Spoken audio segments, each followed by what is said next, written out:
Dalam kesempatan yang berbahagia ini, kita akan membaca sebuah hadis dari Rasulullah SAW. Hadis ini adalah hadis sahih, karena hadis ini diriwayatkan oleh periwayat yang kenamaan, periwayat yang disepakati para ulama tentang kitab mereka ini adalah kitab sahih. Yang kita maksudkan adalah Al-Imam Al-Bukhari dan Al-Imam Muslim bin Hajjaj. Ma'asyiral muslimin rahimakumullah, hadis ini cukup terkenal di kalangan para ulama, disebabkan banyaknya faedah yang bisa kita ambil dari hadis ini.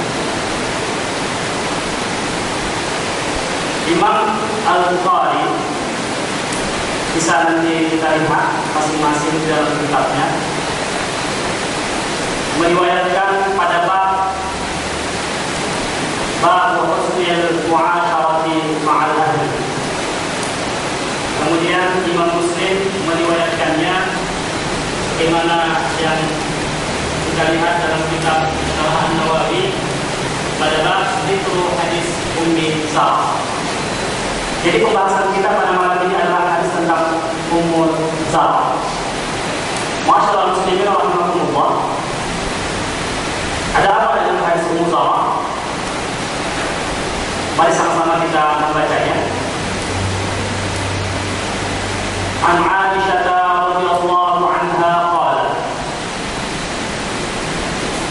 Dari Aisyah, mereka Allah terhadapnya, beliau pernah berkata.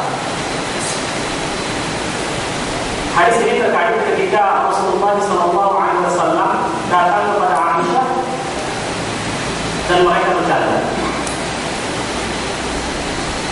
Hadis itu berbunyi, jalasa ihda asyrata imra'atan. Aisyah menjelaskan tentang sebuah kisah hikayat pada masa lalu. Aisyah Ummul Mukminin banyak sekali menghafal tentang hikayat-hikayat masa lalu. Beliau adalah Ummul Mukminin yang sangat cerdas, kuat hafalan, dan beliau adalah seorang mujtahidah. Beliau mengatakan, jalasa ihda asyrata imra'atan fata'ahadna wa ta'aqadna alla yaktumna min akhbari azwajihinna syai'an. Pernah hadir ke dalam satu majlis 11 orang wanita, kata Aisyah. Lalu mereka bersumpah, berjanji untuk tidak menyembunyikan min akhbari azwajihinna syai'a, tentang hal ihwal suami-suami mereka, sedikit pun mereka tidak akan menyembunyikan perihal itu. Qalatil ula, saya tak bacakan sanad tadi ya. Qalatil ula, salah seorang dari yang 11 itu berkata, Zawji lahmu jamalin ghafin ala ra'si jabal, la sahlin fayultaqa wa la sabinin fayuntaqa.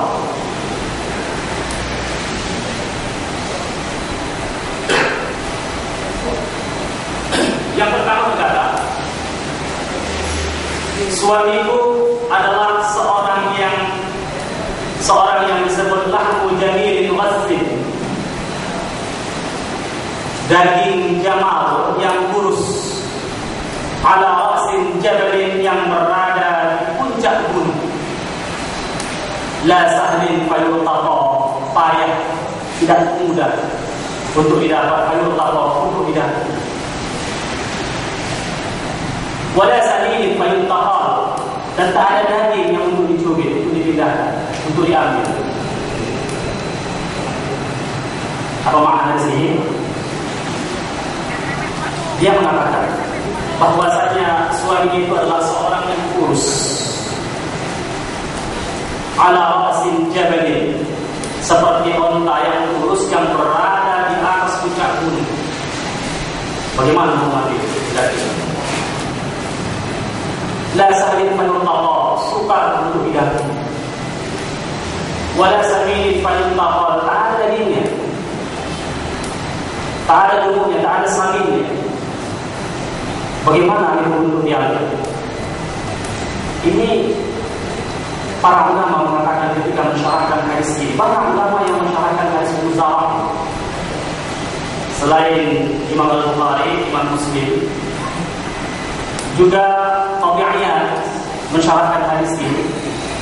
Kemudian Izzuddin Ibnu Abdus Salam juga mensyarahkan hadis ini secara khusus. Ini adalah prototipe seorang suami yang tidak memiliki kebaikan, tetapi sombong. Istrinya mengatakan, kata ini adalah kata-kata hiasan, kata-kata tashbih,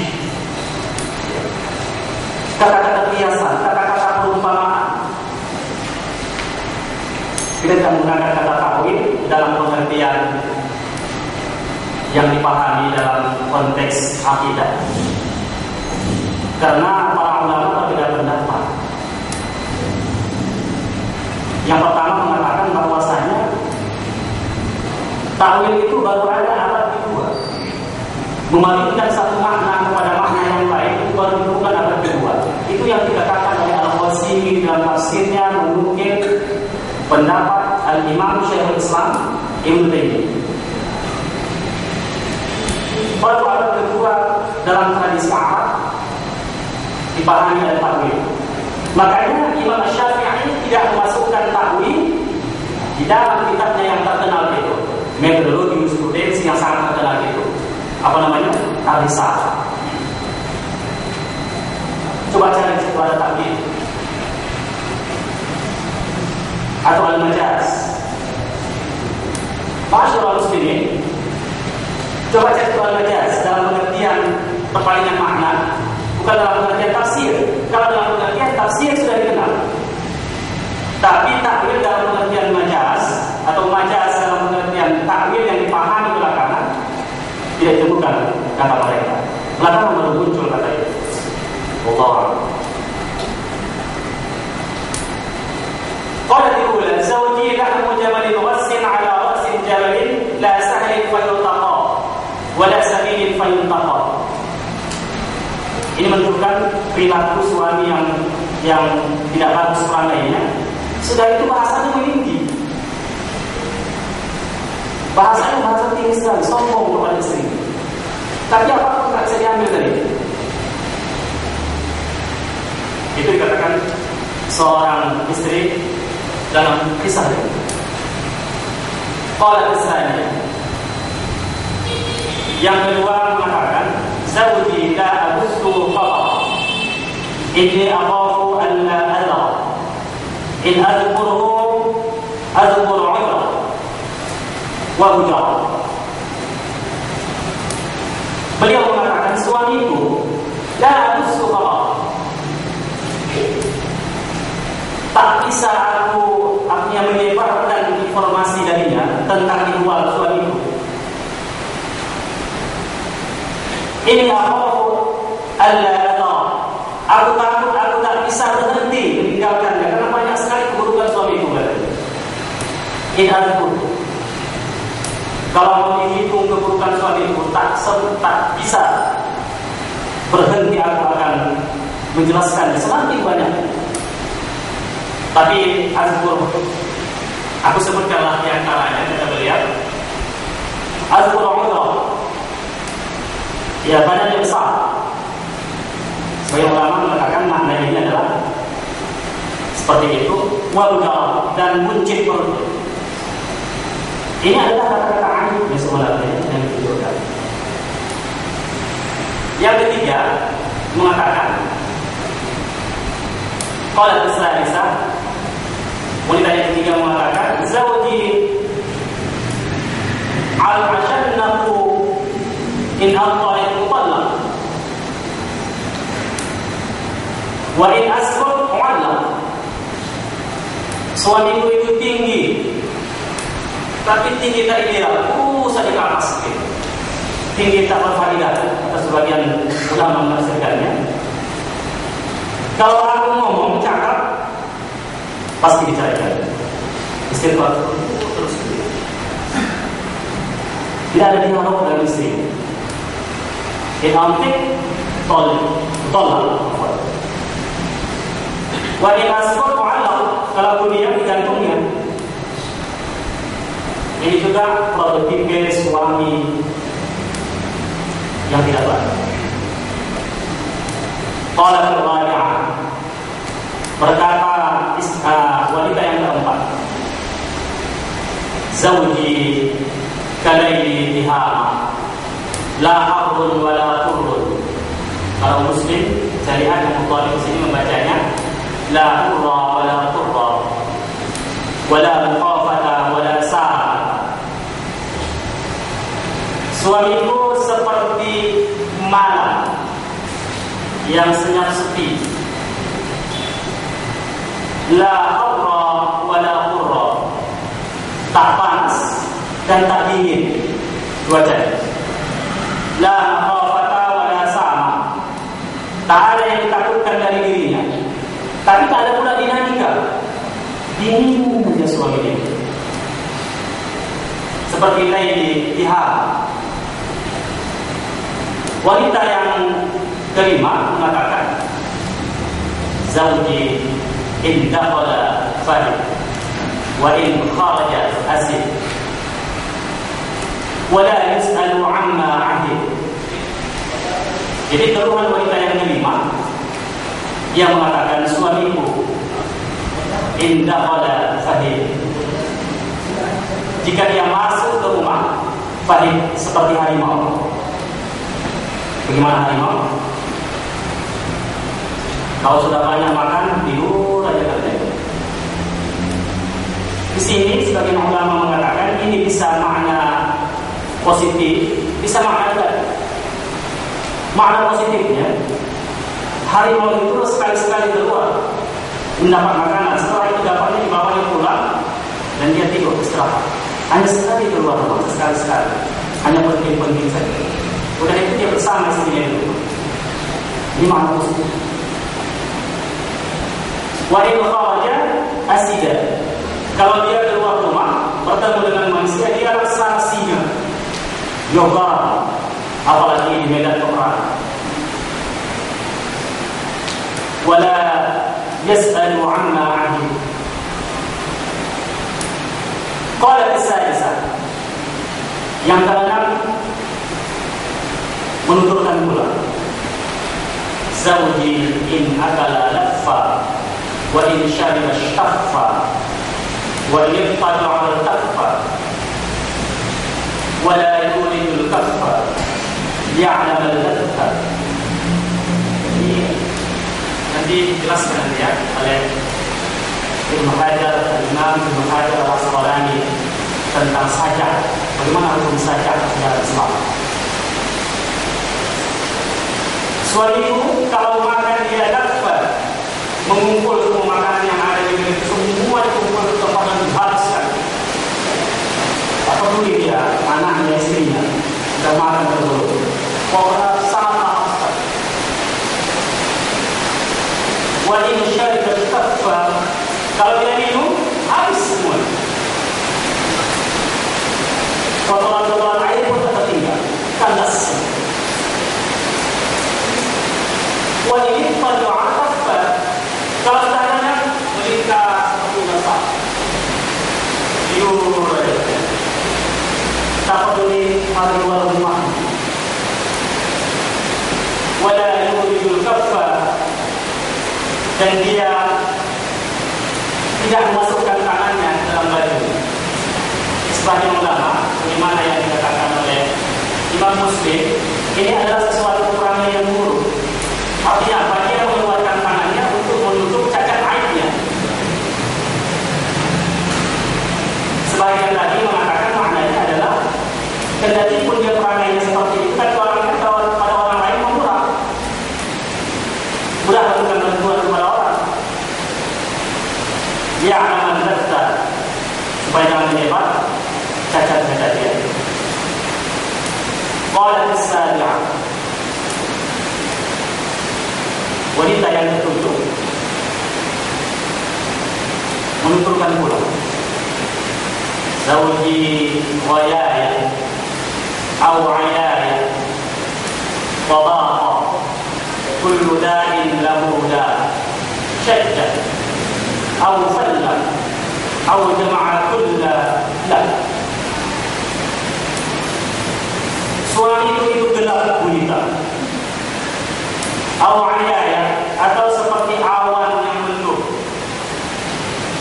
atau tadaqa, seperti pintu yang terkunci.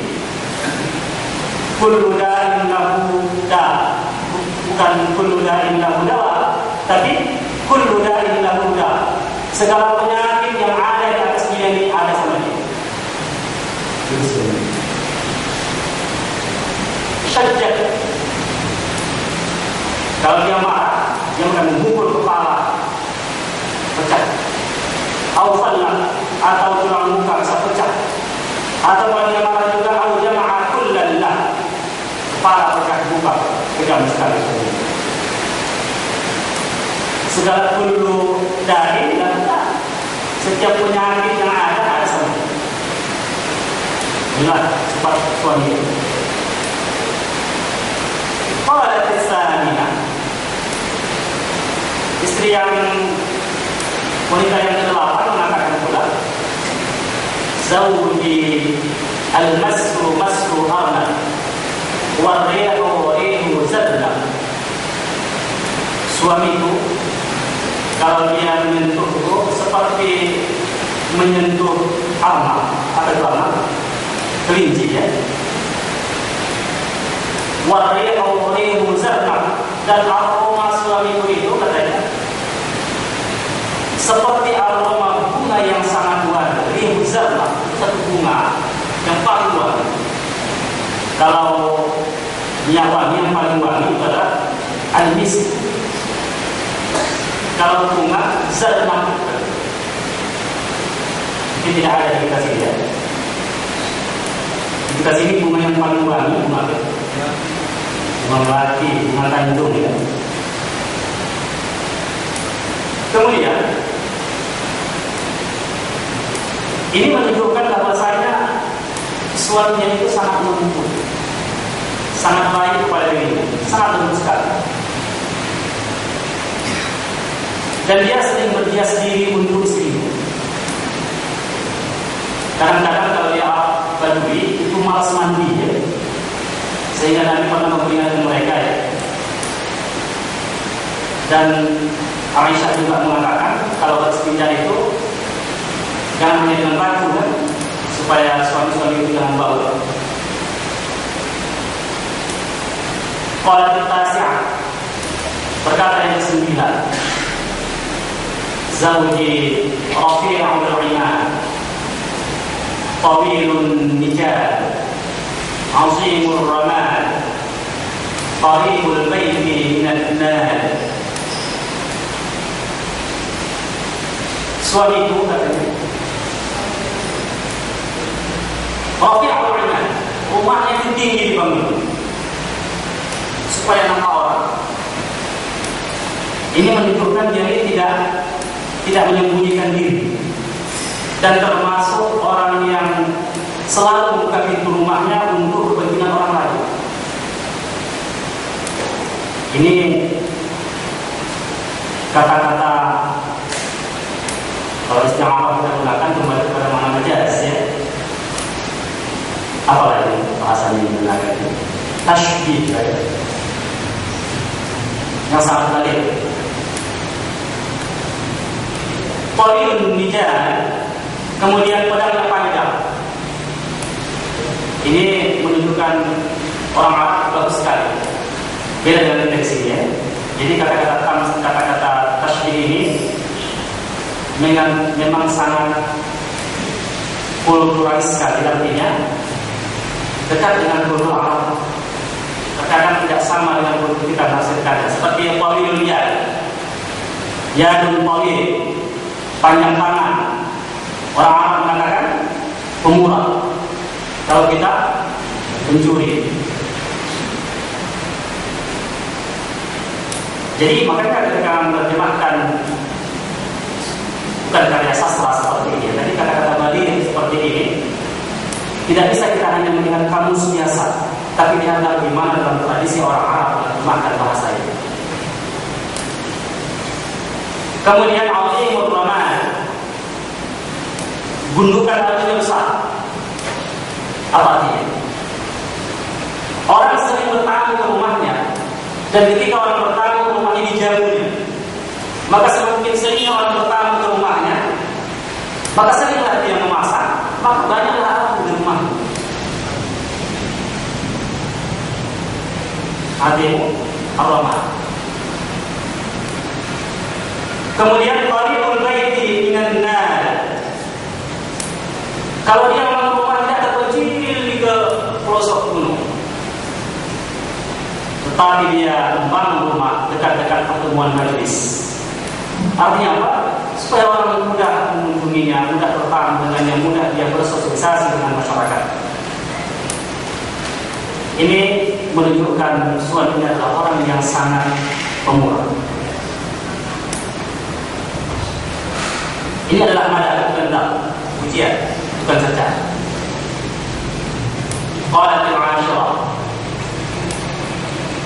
yang ke-10, wanita yang ke-10 dalam kisah yang disahkan oleh Ummul Mukminin Aisyah, zawji Malik wa ma Malik, Malikun khairun min dzalik, lahu iblun katsiratul mubarak qalilatul masar,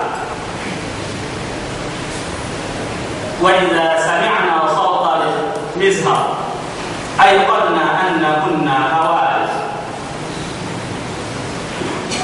Suamiku adalah raja. Apa itu raja? Wa ma Malik, bukan wa man Malik namanya, tapi wa ma Malik. Apa itu raja? Malikun khairun min dzalik, raja yang lebih bagus daripada raja itu. Ini luar biasa pujiannya kepada suami. Lahu iblun katsiratul mubarak, dia punya onta yang sangat banyak yang dikandangkan dari rumahnya. Qalilatul masar, hanya sekali-sekali dilepaskan kepada gembala jauh tamat dari rumah. Tapi ontanya dikandangkannya di rumah supaya kalau datang tamu sepertinya seekor onta untuk tamu. Ya, kalau tamu di padang gembala datang tamu, gimana? Aduh, ontanya di padang gembala, maka kamu tak bisa dijamu yang sebaik-baik terjamu. Kemudian, wa idza sami'na sawtal mizhar, Kalau wanita-wanita itu mendengar mizhar itu sebuah alat musik. Ketika orang-orang lebih sering itu kalau mengembala, kita tadi berasal dari Yaman, ya, bukan pengembala unta ya, memukul ya. Kalau didengar adalah suara itu, ayaqanna annahunna hawali, para wanita-wanita itu yakin bahwa mereka akan celaka. Artinya apa? Dia akan disembelih. Ada sebagian mengatakan ya tentang ini, kalau ada pesta ya, qalat bil hajah asyar. Ada yang mengatakan dalam satu riwayat, dalam riwayat yang lain mengatakan qalat bil hadi asyar. Tapi di sini dalam hadis ini Bukhari mengatakan qalat bil hajah asyar. Zawji Abu Zar. Nah, ini dia tema hadis sebenarnya. Suamiku adalah Abu Zar. Wa ma Abu Zar. Apa itu Abu Zar? Lagi-lagi bukan waman Abu Zar, tapi wama Abu Zar. Jadi yang dipilih ada totalitas keseluruhan sifat karakter pada Abu Zar, bukan pribadi Abu Zar zat ini, tetapi segala ihwal tentang Abu Zar. Maka digunakan kata ma.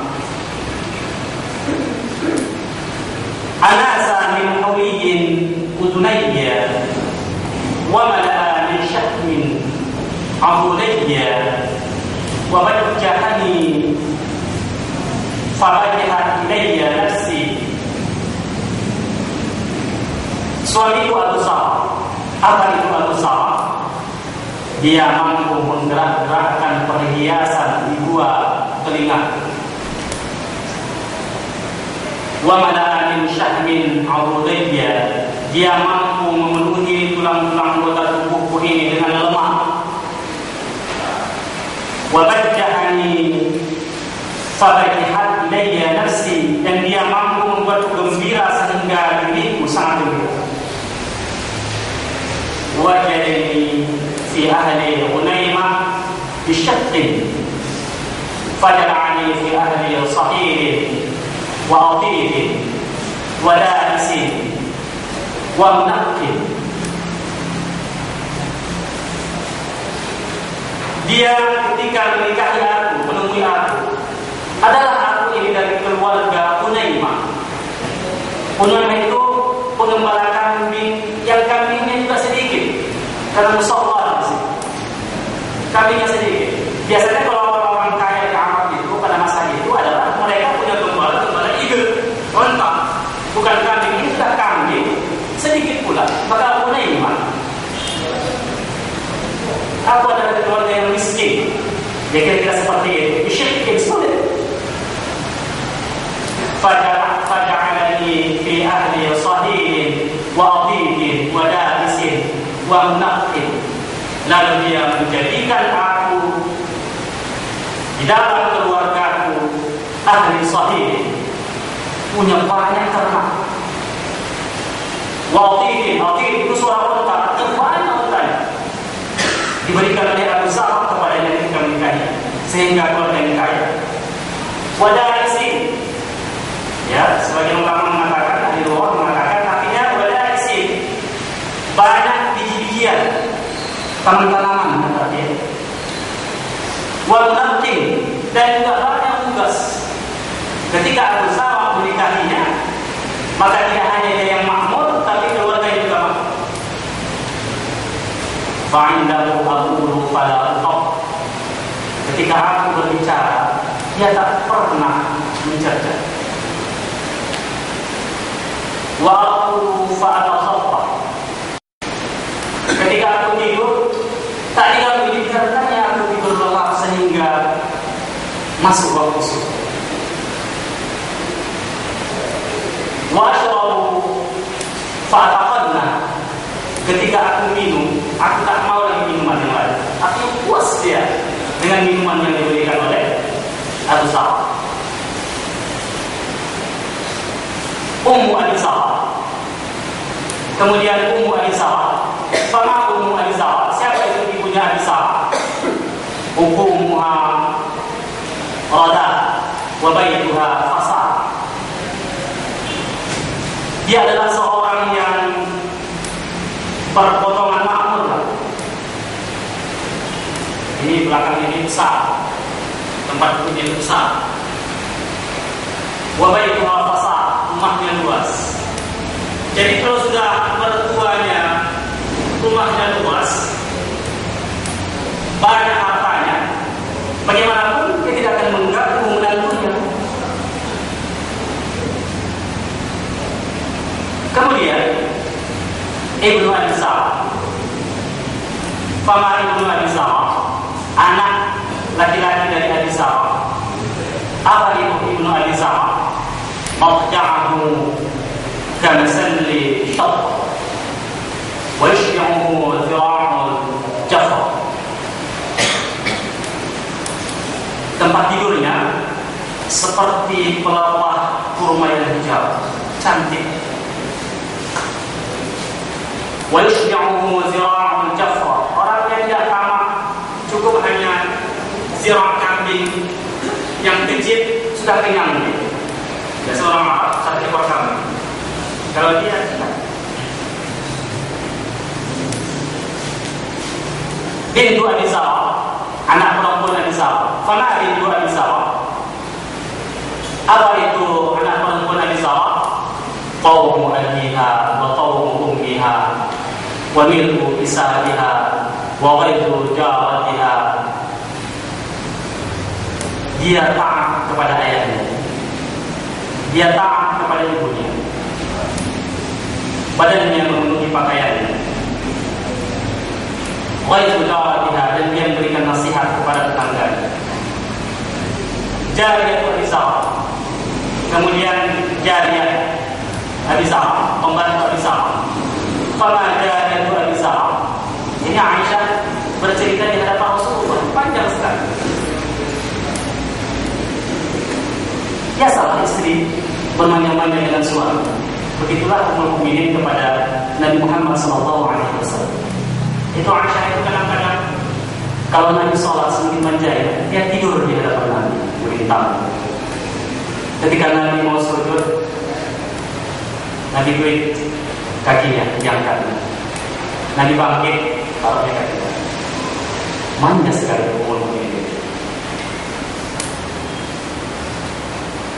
Jadi memanjakan istri itu sunnah. Jangan marah-marah saja kepada istri.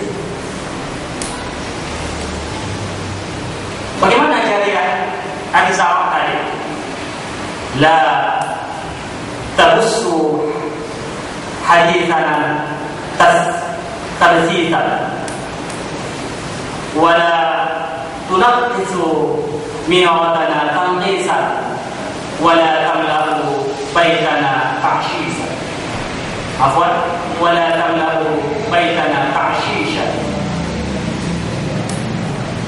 Jariyah Abi Sarh itu dia tidak membawa cerita yang ada di rumah, peristiwa di rumah keluar rumah.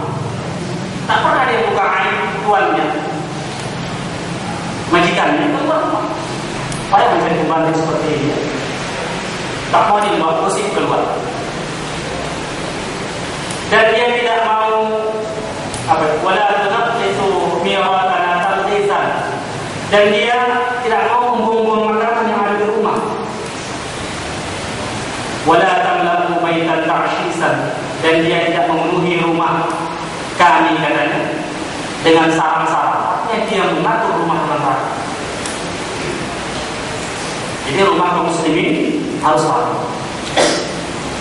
Karena ini adalah ibadah, bukan zakat.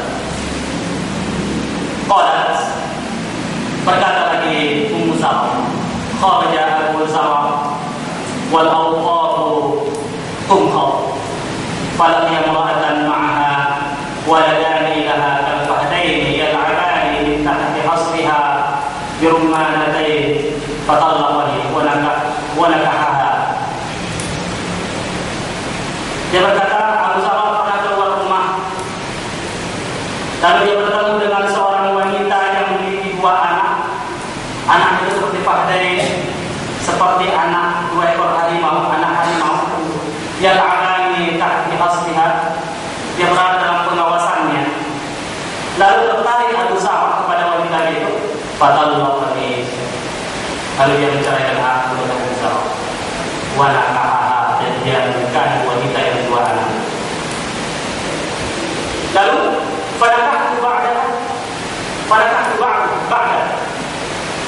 Siapa? Rajulan saliyya, ratiba syariyya, wa khadha khattiyya, wa ra'a 'alayya na'man thaliyya, wa a'tani min kulli ra'ihatin zawjan.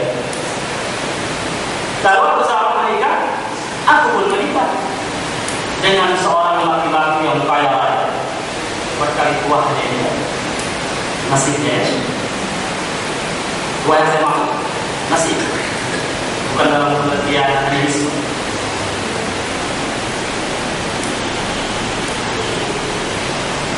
Raqiba syariah, dia mengendarai tunggangan yang sangat bagus, hartanya banyak, kendaraan yang sangat bagus.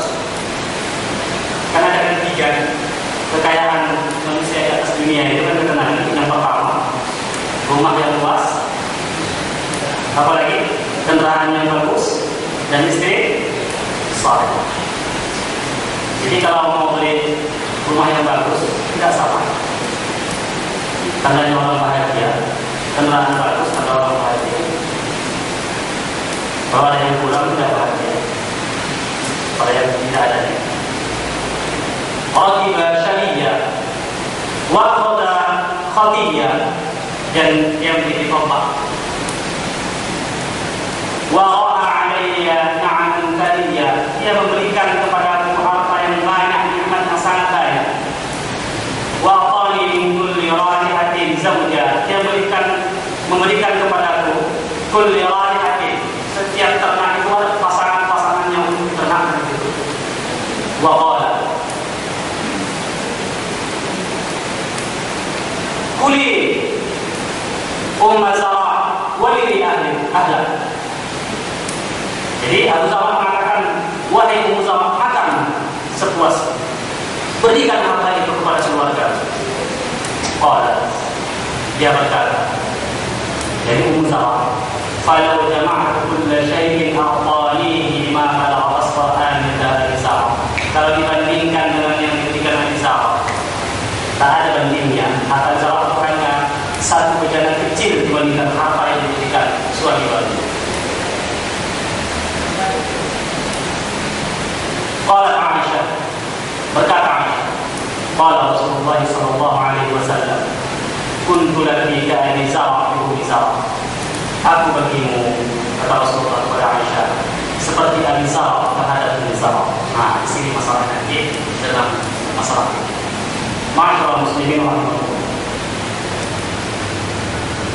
Ibnu Unayyir mengatakan nabbaha bi hadhihi tarjamah ala anna irada an-nabi sallallahu alaihi wasallam hadhihi al-ayah, yani hadhihi al-zara laysa waliyan faidah syar'iyyah. Beliau mengatakan hadis yang menjelaskan ini, yang dihadirkan hari ini, yang diriwayatkan dari Nabi berdasarkan hikayat yang diceritakan oleh Aisyah ini, memiliki faedah syar'iyyah. Di antaranya kata beliau, al-ihsanu fi mu'asyaratil ahli, jadi berbuat baik kepada keluarga. Lalu Ibnu Hajar mengatakan, wa laysa bil faidatu min hadis mahsura fi ma dzukir. Bukan itu saja faedahnya, banyak faedah. Bal sayati lahu fawaid ukhra. Bahkan kata Ibnu Hajar al-Asqalani, akan kuhadirkan di sini faedah-faedah yang baru. Ini An-Nasai menulis tentang hadis ini, menjelaskan, meriwayatkan hadis ini dan mensyarahkan hadis ini. At-Tirmizi juga begitu. Ismail bin Abi Uwais, yaitu guru Imam Bukhari, menulis sebuah syarah tentang hadis Abu Zara. Kemudian juga satu juzuk diriwayatkan oleh Ibrahim Al-Hafidh, bersumber dari guru Imam Bukhari juga. Kemudian Abu Ubaidah Al-Qasim Ibn Sallam dalam kitab Ghalibul Hadis. Kemudian juga para ulama-ulama yang lain seperti Abu Sa'id Al-Tahir An-Naisaburi menjelaskan juga, mensyarahkan juga. Abu Muhammad Ibn Qutaibah begitu juga. Al-Khattabi mensyarahkan Sa'id bin Qasim begitu juga. Wa syarahahu aydan Az-Zubair bin Bakkar mensyarahkan juga. Ahmad bin Ubaid bin Nasir mensyarahkan hadis ini. Banyak beberapa ulama yang disebutkan di sini sangat besar. Termasuk Qadiyah. Dan yang disebutkan di sini adalah Izzuddin bin Abdus Salam juga memiliki risalah tentang hadis besar. Apa hadis besar? Faedah yang pertama. Pertama, sebagaimana yang dijelaskan oleh Al-Bukhari dan menjadi judul babnya, keniscayaan berbuat baik kepada keluarga. Prioritas berbuat baik kepada keluarga. Kemudian boleh wal muhadatsatu bil umuril mubah ma lam yaqdi dzalika ila ma yumna. Boleh kita berbicara mubah selama itu tidak membawa mengantarkan kita membuka wasilah untuk sesuatu yang terlarang. Jadi tak salah kita berbicara masalah mubah, mengisahkan kisah-kisah yang punya akibat yang bagus. Yang kedua, fihi al-mazh ahyanan wa fihi al-mazhu ahyanan wa qasdun nafsi bihi. Di sini juga bisa kita temukan bahwasanya kebolehan kita bercanda pada saat-saat selang-selang waktu tertentu, yang untuk melapangkan hati, bercumbu rayu dengan keluarga. Juga wali'lamu bimahabbati ilaha, untuk menyatakan cinta kepada istri kita. Jangan senang-senang mengatakan cinta kepada istri. Itu tidak termasuk apa namanya sekarang. Keterpesangan itu namanya. Ada istilahnya. Tidak. Tapi ada juga malam mu'ad bidzalika ila mafsadah. Selama itu tidak mendatangkan kepada kerusakan. Tapi kalau istri dijumpai justru mendatangkan kerusakan, berbangga hati, hilang kewibawaan suami, tidak mematuhi kepada suami, berbeda. Bukan itu yang dimaksud. Jadi suami itu tidak boleh seperti apa ya? Seperti jaysh, seperti tentara kepada istri. Kan? Tidak boleh seperti itu. Jangan seperti komandan perang, ya, kepada tentara, tidak gitu. Kemudian, apa lagi faedah yang berikutnya? Sudah jam 9. Faedah ini ada 20 faedah, baru 2. Teruskan ya, tangguh ya. Wa fihi man'ul fakhri bil mal wa bayanu jawazi dzikril fadli bi umuri din wa aqwalir rajul. Di sini juga ditemukan faedah bahwasanya tidak boleh berbangga membanggakan harta yang lain. Tidak boleh membanggakan harta yang lain. Sebagaimana tadi, sudah hartanya yang sedikit, membanggakan diri lagi. Seperti apa katanya? Seperti mendaki ke atas puncak gunung, Jamal di atas Jabal, Rasul Jabal.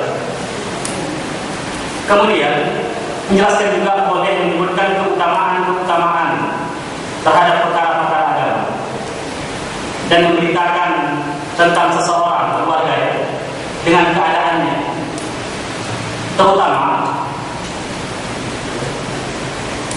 boleh disebutkan itu ketika keluarga itu mau tabi'anna alaihim kufrul ihsan, dia menolak tentang kebaikan dan nikmat yang diberikan oleh Allah Subhanahu wa taala. Ingatkan bahwa Anda punya harta yang diberikan Allah sangat banyak. Wa fihi zikrul mar'ati ihsan zawjiha. Boleh wanita menjelaskan dan memberitakan tentang kebaikan suami. Wa fihi ikramul rajul, dan sini juga ditemukan faedah laki-laki memuliakan sebagian wanita, ya, sebahagian istrinya, sebagaimana Rasulullah memuliakan Aisyah mendengarkan ceritanya tetapi setelah memenuhi kebutuhan istri-istrinya yang lain. Wa fihi jawazu tahadduts ar-rajul ma'a zawjatihi fi ghairi nubatiha. Boleh juga menceritakan seorang laki-laki bersama dengan kehidupan istrinya. Boleh ceritakan kepada orang. Tapi nanti ada pembahasan itu. Di sini juga hadis, ya, boleh menceritakan wa fihi hadis 'anil umamil khaliyah. Boleh menceritakan peristiwa umat-umat yang terdahulu, meskipun itu umat jahiliyah, yang dijadikan sebagai i'tibar. Kemudian ke-8, wa fihi qasdun nisa, ya, wa fihi haddun nisa 'ala al-wafa bi bu'latihinna. Sini juga menjelaskan tentang faedah mendorong wanita untuk meminta dipenuhi kebutuhannya terhadap suaminya. Kemudian singkat-singkat saja lagi. Di sini wa fihi tafsiru ma yudabbiru al-mukhbir 'anil khabar. Di sini boleh ketika kita menafsirkan, menjelaskan tentang suatu cerita masa lalu, kita bumbui dengan bahasa yang indah, dengan bahasa-bahasa yang sangat bagus, dengan sangat puitis. Boleh. Andai kata bersyair itu tidak diperbolehkan, tentu Rasulullah akan menegur Aisyah menceritakan kisah Ummu Abi Zar, kisah Abu Zar dan Ummu Zar. Dan di sini juga menjelaskan bahwasanya sastra Arab itu cukup tinggi. Dan dari sejak awal tradisi sastra Arab telah dijaga oleh orang-orang. Jadi tak ada banding dengan bahasa Arab tentang ketinggian sastra Arab.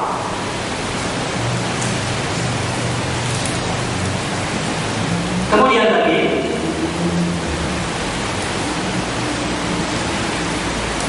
boleh membandingkan suami pertama dengan suami kedua dan mengisahkan kepada orang lain.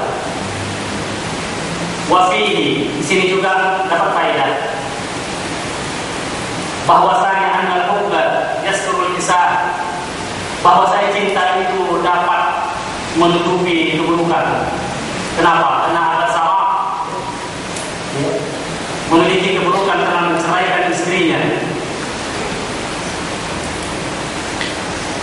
Kemudian walaupun begitu Ummu Zar tetap membanggakan Abu Zar, tetap dia menceritakan demikian Abu Zar. Artinya apa? Ada kecenderungan wanita, ya, ada kecenderungan, ya, wanita kalau dia cinta kepada seseorang, dia hilang pandangan kepada keburukan yang lain. Hati-hati juga menikahi istri janda, kan? Bandingkan dengan suami pertamanya. Maka bagus menikahi gadis. Bukan tidak boleh. Kalau ada maslahat bisa jatuh kepada wanita. Itu fikih. Wa fihi jawaz. Di sini juga diperbolehkan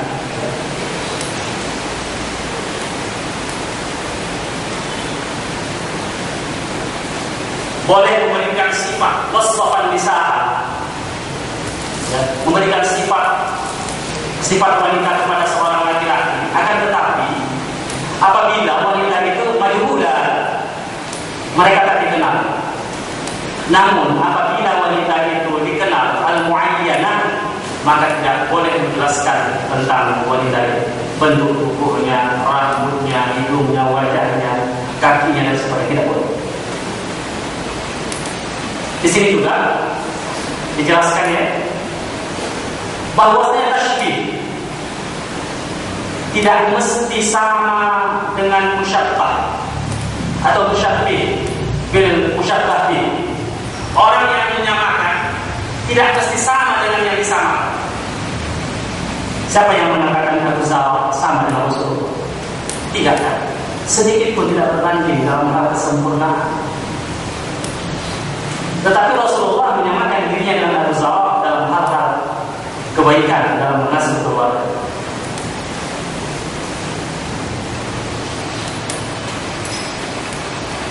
Yang berikutnya, wa fihi anna kinayat al-talaq, bahwasanya kinayah dalam tolak. Kinayah itu sindiran. Kinayah dalam tolak itu sindiran. Seseorang menyindir misalnya, kalau seperti yang tadi, Abu Sa'ad mengatakan mentolak istri. Lalu Rasulullah menyamakan dirinya dengan Abu Sa'ad, maka Rasulullah menceraikan istrinya Aisyah. Tadi tidak selamanya sama yang disamakan dengan yang menyamakan. Satu, yang kedua, dalam masalah kinayah, tolak kinayah tidak jatuh dengan sendirinya, harus dengan niat. Jadi tolak itu ada dengan sahih, ada dengan lafal sahih jelas, ada dengan lafal kinayah. Lafal sahih dengan menggunakan kata tolak, menceraikan. Misalnya kalau kinayah, pergilah engkau ke rumah ibu, ke rumah ayah. Apa makna pergi di situ? Izhabi ila baiti abi, pergi ke rumah ayah. Di situ bisa makna cerai, bisa tidak. Tapi kalau dengan niat cerai, maka jatuhlah tolak. Jadi dalam hal kinayah, kalau tidak diniatkan tolak, maka tidak jatuh tolak. Wa fihi jawaz ta'assi bi ahli fadli min kulli ummah. Boleh mengasaskan yang akan keluarga-keluarga yang utama dari seluruh umat kepada kita, sebagaimana Rasulullah sallallahu alaihi wasallam menyamakan keluarga dengan keluarga Abu Sa'ad. Kemudian lagi, wa fihi jawazu qawli abi wa ummi, tentang kebolehan menggunakan kata ummu dan abi. Bahkan kalau kuliah ini disunahkan juga, disunahkan kepada kita untuk dipanggil nama mantunya. Wa fihi madhur rajul fi wajhihi idza ulima nazal dalam situ. Boleh memuja, memuji, ya. Boleh memuji, ya. Laki-laki memuji wajahnya apabila hal itu tidak merusakkan diri. Kemudian boleh mengatakan, ya, kepada istri sesuatu yang membanggakan diri, yang menyenangkan dirinya. Kemudian yang ke-20 di sini dikatakan, wa fihi anna min sya'ni nisa idza tahaddatsna alla yakuna hadithihinna ghaliban illa fi rijal wa hadha khilaf rijal fa in ghalaba hadithuhum innama huwa fi ma ta'allaqu bi umuri ma'ash. Di sini dikatakan bahwa saya tentang hati wanita apabila bercerita, kebiasaannya yang mereka ceritakan adalah tentang laki-laki, tentang suami. Berbeda dengan laki-laki. Kalau laki-laki kalau mereka berkumpul, yang biasa mereka ceritakan adalah tentang hal kehidupan pekerjaannya. Yang ke-21, boleh mengungkapkan lafal-lafal yang tadi, menggunakan syajah dalam perkataan, selama itu tidak takalluf, tidak berlebih-lebihan. Itu karena kalau berdoa bersajah dan doa itu takalluf. Takalluf ini memberat-beratkan diri, sehingga untuk mengatur qawafinya, qawafi itu adalah tentang susunan baik, dia terpaksa mencari kata-kata yang sangat tidak dikenal oleh manusia, kata-kata yang sangat jarang sekali digunakan, atau kehilangan makna. Kalau di Indonesia ada namanya puisi gelap. Puisi gelap itu pernah dibicarakan dalam majalah sastra itu sekitar tahun-tahun 90 tentang puisi gelap. Tak tahu apa arti puisinya kecuali orang yang menulis puisi. Jangan takut. Kemudian di sini dikatakan juga bahwasanya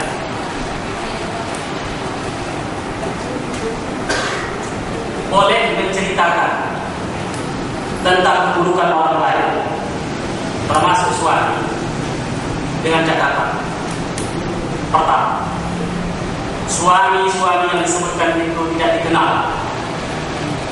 dikenal oleh orang yang menerima informasi. Tapi kalau muayyan, kalau yang dikenal, tidak boleh menceritakan aib. Yang boleh, sebagian ulama yang mengatakan di sini diperbolehkan karena ini adalah qisas. Siapapun tak tahu siapa itu muzawah, siapa itu muzawah, maka Rasul memperbolehkan. Tapi kalau orangnya jelas masih hidup lagi, dikenal dia, dalam catatan sejarah terkenal dia, buka aibnya, haram. Tapi kalau tidak dikenal, boleh boleh. Dan boleh juga membuka aib itu ketika seseorang menjelaskan tentang keburukan di pengadilan sebagai aktibar. Nanti kalau Nawawi jelaskan lagi, atau orang itu dikhawatirkan, misalnya beliau mengatakan di dalam Fathul Majmu' Syarah Al-Hadab, beliau mengatakan bahwasanya misalnya ada seorang murid, seorang guru, seorang ustaz tidak boleh melarang muridnya belajar kepada ulama-ulama yang lain. Itu adalah salah satu keburukan adab seorang ustaz, melarang belajar kepada ulama-ulama dan ustaz lain. Akan tetapi, kalau sang ustaz khawatir muridnya ini adalah murid yang pemula, murid-murid yang tidak paham, belum terbentuk manhajnya, dan dikhawatirkan guru itu banyak syubhatnya, boleh seorang guru melarang muridnya untuk menghadiri majlis itu. Tapi kalau tidak, maka tidak boleh. Tapi kalau ini ahli bid'ah, ini murji'ah, jangan dekat. Ini khawarij, jangan dekat. Ini nisbiyah, jangan dekat. Ini adalah macam-macam lah. Tapi kalau tidak dikhawatirkan seperti itu, kata Imam An-Nawawi, tidak boleh seorang ustaz dilarang. Dan ini tergantung kepada ijtihad sang ustaz. Ya, mungkin seorang murid tidak melihat ada keburukan sang ustaz, tapi seorang guru melihat ada yang tersembunyi keburukannya, yang apabila itu bisa mempengaruhi seorang murid, maka murid itu akan menjadi sesat. Tapi pertimbangannya adalah pertimbangan syar'i, bukan pertimbangan. Jadi masyarakat muslimin, itulah diantara dan penggal saja di situ, diantara hikmah dari hadis Musa. Ternyata kita disayangkan untuk berbuat baik dengan keluarga kita. Orang yang paling dekat dengan kita adalah istri dan anak-anak kita. Maka orang yang paling berhak pertama kali untuk membahagiakan dalam mereka. Dan membahagiakan keluarga adalah kewajiban. Pahalanya cukup besar. Maka mereka kita mendidik anak kita dengan cara syar'i, dengan baik kasih sayang. Jangan kita, artinya bukan kita tidak boleh beri kesempatan kepada orang lain untuk mengajarkan anak kita. Tetapi alangkah baiknya kalau anak itu dari kecil kita yang mendidik. Kita akan berpahala sangat besar dan terus membimbing supaya dia sebagai anak, sebagai murid kita. Kita lah yang mengajari dia seyogyanya bagaimana membaca Al-Quran, baca di bawah ya sekarang, atau terjadi yang dulu, atau membaca sepatah dua kata awal-awal tentang bahasa Arab, baru serahkan kepada guru-gurunya, agar kita berkesempatan untuk menunjukkan kasih sayang sebagai seorang ayah. Begitu juga. Tetapi istri juga tidak boleh terlalu dimanjakan. Tidak boleh terlalu dimanjakan. Akhirnya kita kehilangan kewibawaan. Jadi wanita itu adalah ditarik dan diulur, ditarik dan diulur. Seperti itu. Karena mereka berasal dari tulang yang bengkok. Jadi seperti itu. Jadi kalau ada orang yang paling berhak untuk kita bahagiakan yang pertama kali, itu adalah istri dan anak-anak. Yang berikutnya tadi, dalam hadis ini juga, kendati pun Rasul tidak mengatakan kata dam kepada yang lain, tetapi Rasul tidak memilih tokoh dia memilih Abu Salam. Itu menunjukkan bahwa ideal adalah seperti Abu Salam. Ketika kita menikahi seorang wanita, jangan hanya dia yang kebahagiaan, tapi keluarganya juga.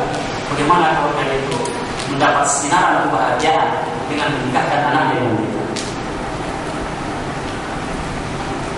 Itu yang dilakukan oleh Abu Salam. Dalam hadis yang lain dikatakan Abu Salam, dan riwayat yang lain Abu Salam mengatakan menyesal dia menceraikan Ummu Salam. Artinya apa?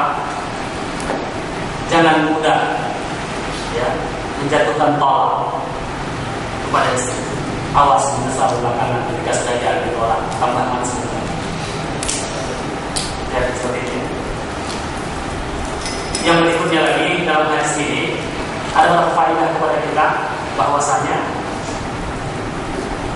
suami dan istri itu dalam pokok hati bisa bercerita tentang banyak hal. Artinya apa? Kita harus memberikan kesempatan kepada istri-istri kita untuk bergaul dengan kita secara baik. Punya kesempatan untuk mereka. Jangan kalau Ustaz bisa terus kemana-mana di Ustaz, tidak ada waktu untuk istri. Kalau misalnya bekerja juga tidak ada waktu istri.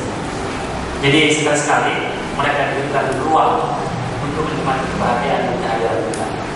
Demikian saja.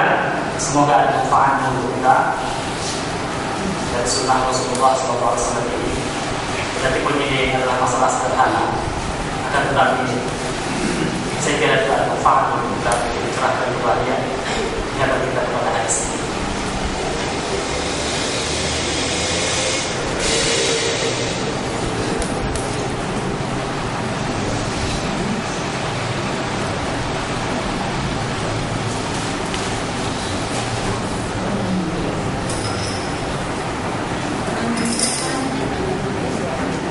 Ini ada hadiah ini, ya. Amalan ringan berpahala besar. Kemudian nasihat-nasihat setan.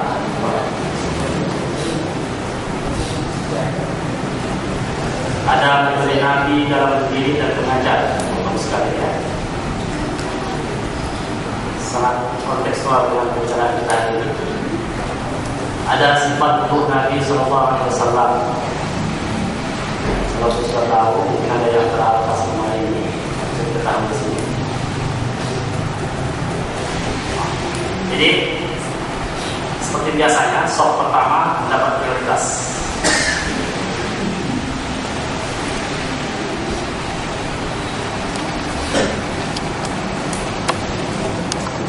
Apa tema hadis kita hari ini? Sok pertama, atau tidak?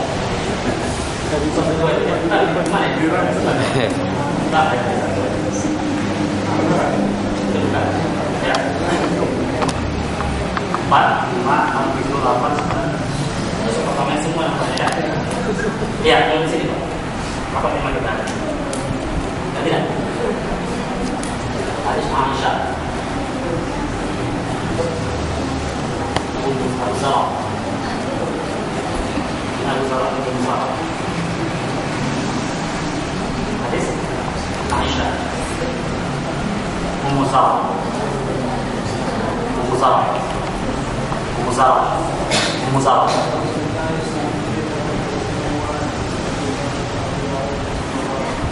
Ummu Salam.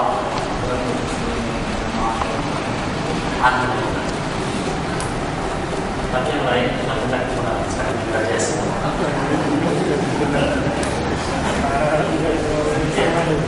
Nah, boleh pilih sekarang.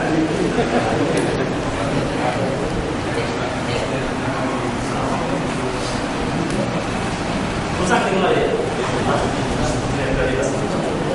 Soto kan nggak jawab.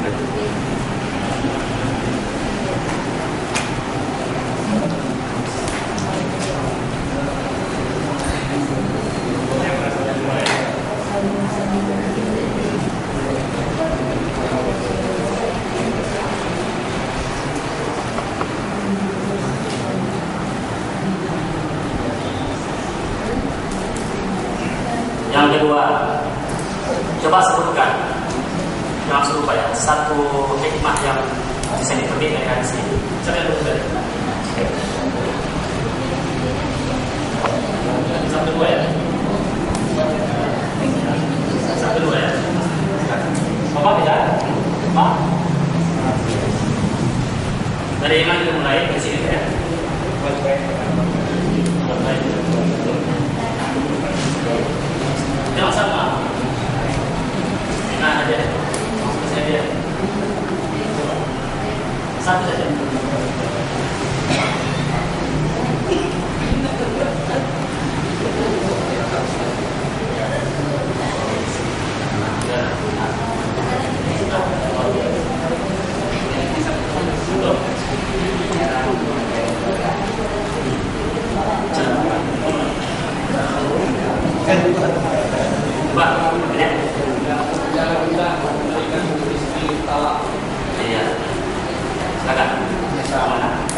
Iya, coba ya, dapat dia.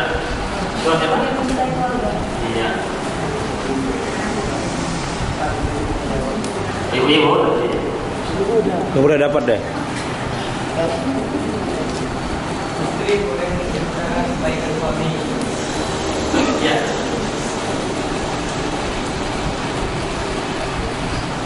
Iya, Pak. Iya. Iya. Sab ketiga. Sab pertama saya. Ini jangan terakhir. Sab ketiga. Istri boleh menceritakan si suami perempuan sama suami kedua. Iya. Coba berikutnya. Bapak tidak? Sudah. Suami boleh menyampaikan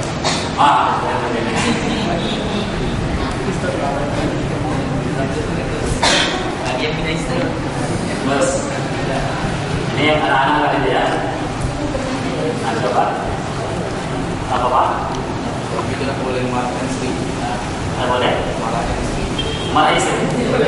Oh, satu. Yang bisa banyak.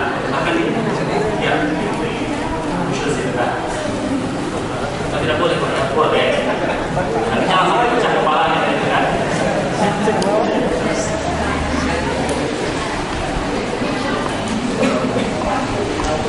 Apa ya terus?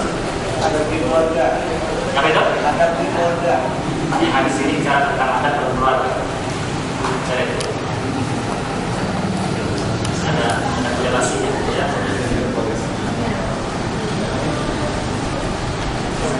Apa tidak? Tidak. Siapa lagi? Satu tiga. Tuh. Apa lagi? Coba banyak sekali tadi itu. Ada 21. Ya, siapa lagi? Boleh menggunakan saja asalkan kita kapal. Iya, saja boleh dikatakan begitu. Tapi ada hadis dalam berdoa dan saja dalam berdoa. Dari Aisyah. Siapa lagi Pak? Ya. Iya. Sama ya. Siapa lagi Pak? Ya silakan. Suami jangan aja ada sering rumah tangga. Suami aja Oh, dalam rumah tangga. dalam rumah tangga. Anta malik, mama malik.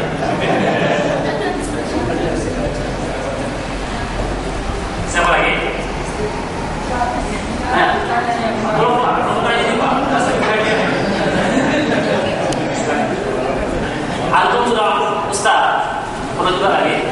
Silakan.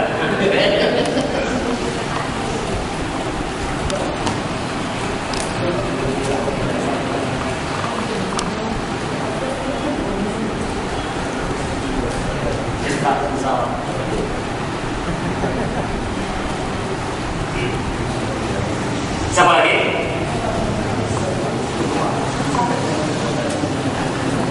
Nanti berdua kita. Siapa lagi? Ada bisa di kitab ini? Kalau tidak, siapa yang mau mengaji hari ini? Anak muda. Oh, kamu mana? Hah? Ayo, silakan.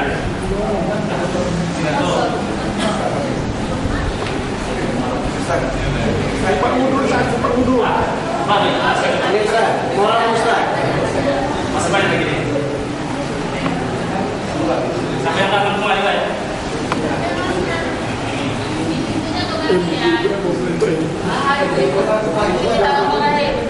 Sudah dapat Ibu. Ya, subhanallah.